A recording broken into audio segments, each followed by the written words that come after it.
I did not take the easy questions.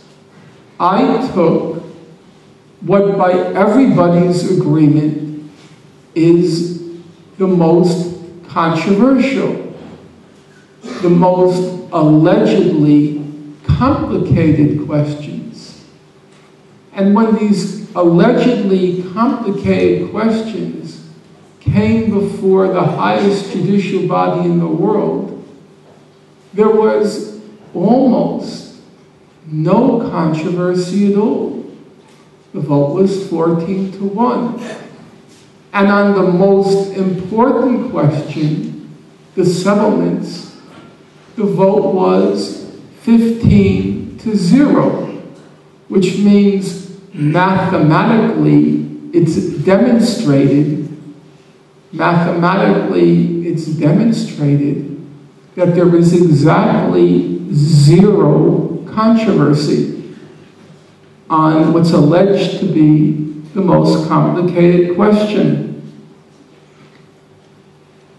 Now, I want to try in the time that remains to go through some of the history, the human rights, and the diplomatic record to illustrate this point further, and then I'll keep my watch in front of me, and I guess I should stop in 20 minutes to leave time for questions and answers for a half hour.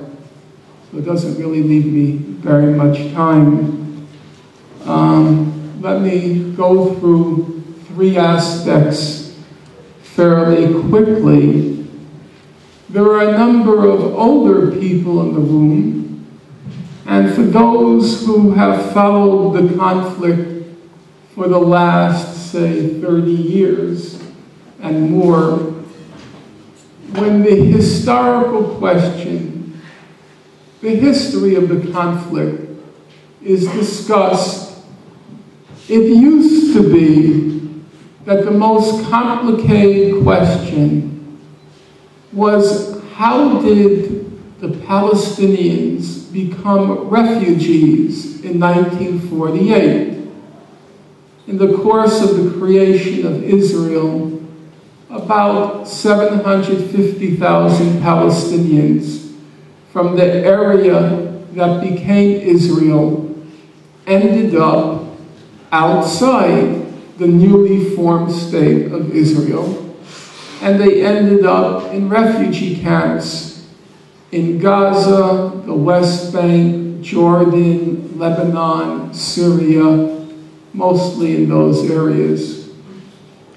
And Israel, for a very long time, and many people believed it, Israel said, it wasn't our fault that they became refugees.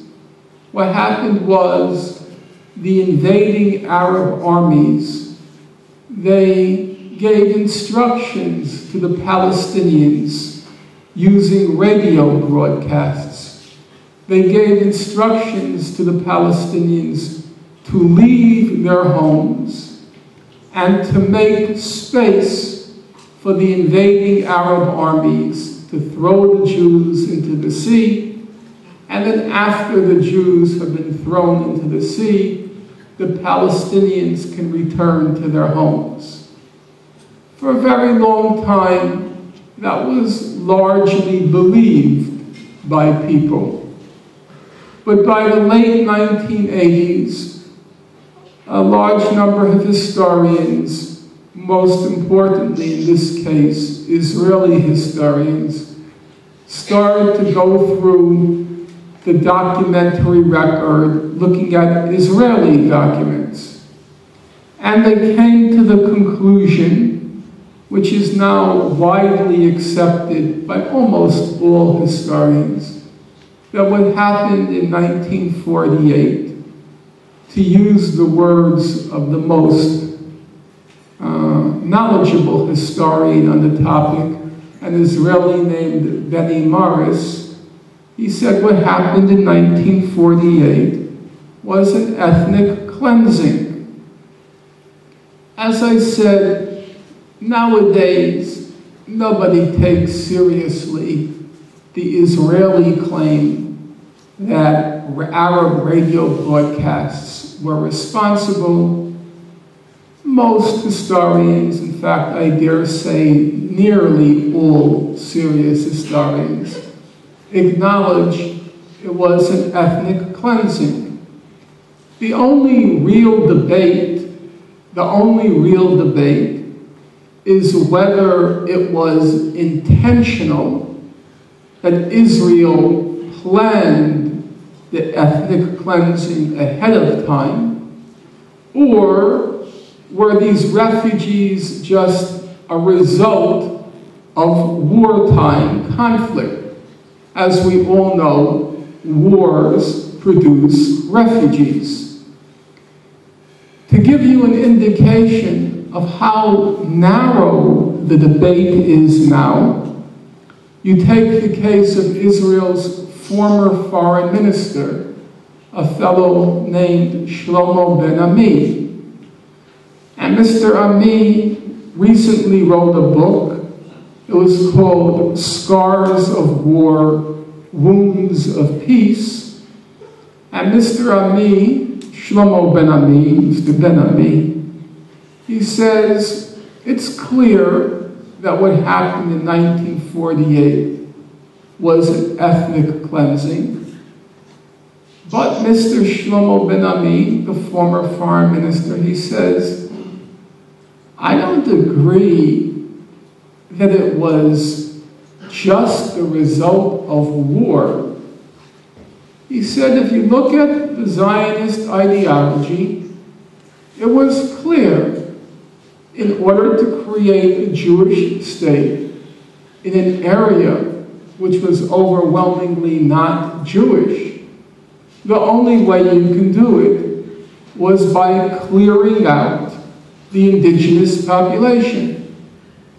And that during the war, there was an opportunity to do so.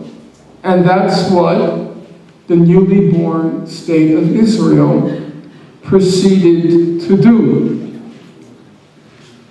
Aside from the question of the refugees, the other main historical question has always been who was responsible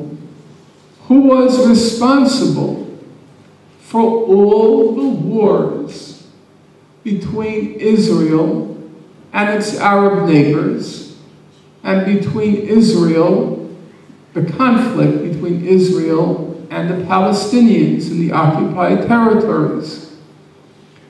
Israel likes to say that all of its wars were wars of self-defense, or what they call wars of necessity. These were wars which Israel says they had no choice but to fight. They had no other option. These were wars of self-defense. Recently, one of Israel's best scholars, he was the director of a main research institute in Israel called the Jaffe Center for Strategic Studies. His name is Ze'ev Maoz. And he wrote this very big book.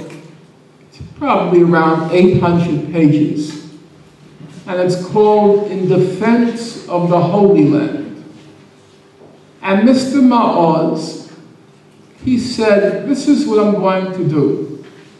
I am going to look at all of the scholarship, all of the research that has been written by all other historians on all the wars.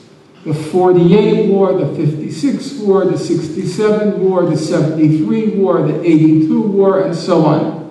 I left out quite a few. I just listed the ones which most of you would know. He said, I'm going to look at all the scholarship, what all the other professors and researchers have written